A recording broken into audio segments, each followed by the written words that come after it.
mga dapat natin aabangan mga kapamilya sa Batang Quiapo na wag natin ito papalampasin. Magpapakasal na itong si Mukang at si Ramon kasi nga sigurado na itong si Mukang sa kanyang buhay dito kay Ramon kasi kayang ibigay ni Ramon ang lahat ng pangangailangan ni Mukang kasi nga mayaman ito, marami itong pera na hindi kayang ibigay ni Tanggol.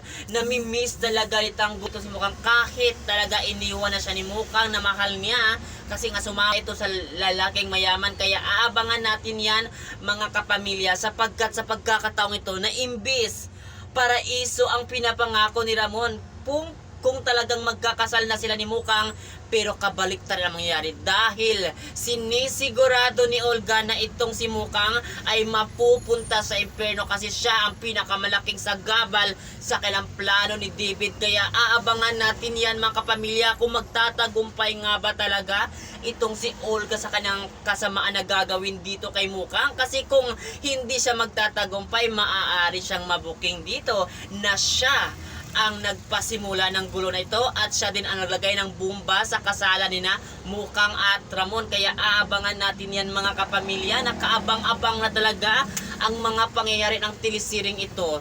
Kung talagang mabubuking itong si David at si Olga, doon talaga papatayin ni Ramon ang mga traidor at gahaman sa pera at manggagamit. Kaya ang lahat ng ito mga kapamilya, aabangan natin palagi sa Batang Quiapo. At yun lang mga kapamilya, maraming salamat sa lahat ng nanood sa telesiring ito mula umpisa hanggang ngayon. Kaya abang-abang lang kayo sa mga mangyayari pa sa mga telesiring ito. Thank you mga kapamilya!